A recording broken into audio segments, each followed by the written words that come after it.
بسم اللہ الرحمن الرحیم۔ السلام علیکم ناظرین، اس ویڈیو میں ہمارا ٹاپک ہے کہ اقرار نامہ کیسے تحریر کیا جائے جب کوئی بھی شخص اپنی گاڑی فروخت کر رہا ہو یا کسی شخص نے گاڑی پرچیز کرنی ہو تو اس کو ڈرافٹنگ آنی چاہیے کہ کس طرح ایگریمنٹ تحریر کیا جاتا ہے۔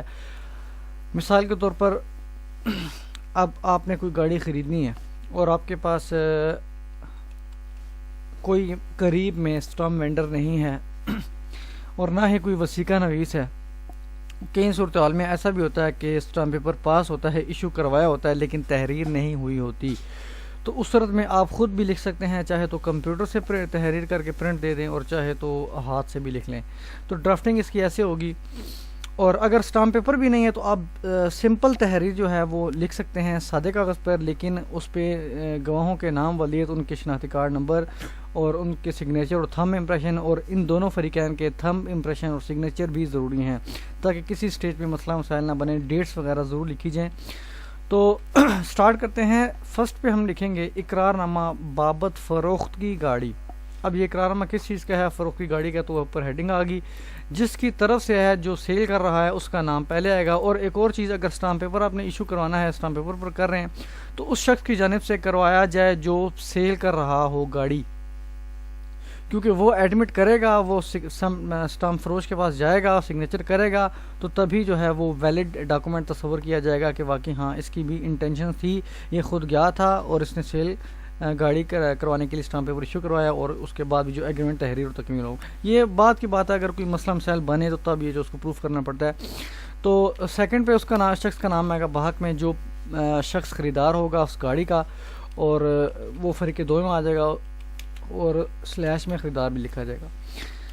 اب تحریر اس کی ایسے ہے کہ پہلے تو بتانا ہے کہ یہ گاڑی کس کی ملکیت ہے، اس کی ڈیٹیل لکھنی ہے۔ یہ کہ ایک عدد گاڑی، اس کی رجسٹریشن اگر ہوئی ہے تو اس کا رجسٹریشن نمبر لکھنا ہے، engine number, chassis number, model, horse power اور گاڑی میکر، یعنی گاڑی کون سی ہے، سوکی الٹس ہے، سوکی کلٹس ہے، جو بھی اس میں ہے، نسان سنی ہے، تو وہاں پہ لکھنے کے بعد فریق اول کی ملکیت ہے۔ اب یہ تو بتا دیا گیا کہ فریق اول کی ملکیت ہے۔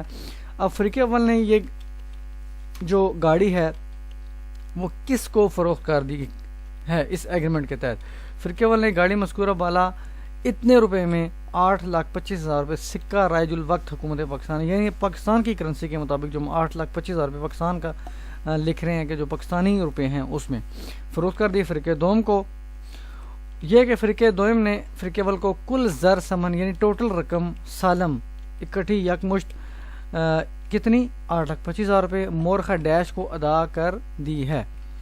اب اوپر لکھا فروخت کر دی ہے، یہاں پہ لکھا ادا کر دی ہے، پیمنٹ بھی کلیئر ہو گیا۔ اب فریق اول نے اسی طریق کو، یعنی جس طریق کو فروخت کی، گاڑی مذکورہ بالا یعنی گاڑی بھی ہینڈ اوور کر دی گئی، بما مکمل، یہاں پہ لکھنا ہے اوریجنل فائل یا اصل فائل لکھنے آپ، بما اصل فائل فریق دوم کے حوالے کر دی ہے، یعنی پیمنٹ کلیئر ہوگی، اصل فائل والے ہوگی اور گاڑی والے۔ اب فائل ہم لکھ رہے ہیں اس وجہ سے رجسٹریشن بک نہیں لکھ رہے کیونکہ رجسٹرڈ نہیں ہوئی، رجسٹرڈ ہوگی تو رجسٹریشن بک آئے گی، رجسٹرڈ نمبر لگے گا، اس وجہ سے یہاں پہ مکمل فائل لکھیں گے۔ اور اگر رجسٹرڈ ہوا تو یہاں پہ ہم لکھ سکتے ہیں کہ اصل رجسٹریشن بک ما دیگر متعلقہ کاغذات جس میں ٹرانسفر ڈیڈ ہے، لیکن ٹرانسفر ڈیڈ تو آج کل سنا ہے ختم ہو گیا، تو جو بھی ریلیونٹ ڈاکومنٹس ہیں تو وہاں پہ لکھ سکتے ہیں ما دیگر مکمل کاغذات حوالے کر دیے ہیں۔ اس کے بعد اب یہ ذمہ داری والی بات آ گئی کہ آج سے قبل کی بجائے آپ یہ لکھیں مورخہ، کیونکہ آج فروخت ہوئی تو 13 لکھ لیں آپ، جو اوپر ڈیٹ لکھی ہے جب فروخت ہوئی، جب پیمنٹ وصول ہوئی، اور اسی طریقہ لکھیں گے کہ اس تاریخ سے قبل اگر گاڑی چوری کی نکلی، اس کے انجن اور چیسز نمبر میں ٹیمپرنگ پائے گی یا کوئی کٹ اینڈ ولڈ پائے گے اور یا کاغذات میں کوئی فرق پایا گیا، تو اس صورت میں جو ذمہ داری ہے، یا کسی بھی کیس میں ملوث پائے گی، تو اس کی تمام تر ذمہ داری جو ہے وہ فریق اول کی ہوگی، اور اس کے بعد کی تمام تر کوئی بھی لین دین ہوا اس کی جو ذمہ داری ہوگی وہ فریق دوم کی ہوگی۔ یہ چیز ہوتی ہے، پوائنٹ کی ہوتی ہے کہ خدا نخواستہ کوئی مسئلہ مسائل بن جائے، اس گاڑی سے ریلیٹڈ کوئی واردات ہو جائے تو اس میں جو پکڑ نہ آئے، اس شخص کی جو ذمہ دار نہ ہو۔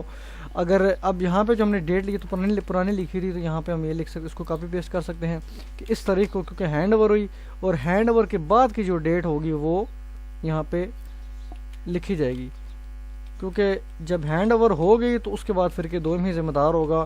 اگر چوری ہوتی ہے، ڈکیتی ہوتی ہے، کوئی دہشت گردی ہوتی ہے تو اس کے بعد کی ذمہ داری جو بھی ہے وہ فرقہ دوم کی ہوگی. کیونکہ اگر اس کے بعد کوئی واردات ہوگی تو ایف آئی آر میں اس کا time and place of occurrence ضرور ہوگا. تو اس وجہ سے یہ چیز ہوتی ہے. اس کے بعد فرقہ اول میں اس کا نام آئے گا جو سیلر ہے. یہاں پہ آپ لکھ بھی سکتے ہیں فروخت کنندہ، اوپر ویسے درج کر دیا ہے. اور یہاں پہ جو ہے اس کا خریدار آ جائے گا. ان کے دونوں کے آئی ڈی کارڈ نمبر آ جائیں گے. یہاں پہ ان دونوں کے نام کے علاوہ سگنیچر اور تھم امپریشن ضروری ہیں. اس کے علاوہ گواہوں کے نام، بلدیہ شناخت کارڈ اور ان کے بھی سگنیچرز اور تھم امپریشن بہت ضروری ہیں.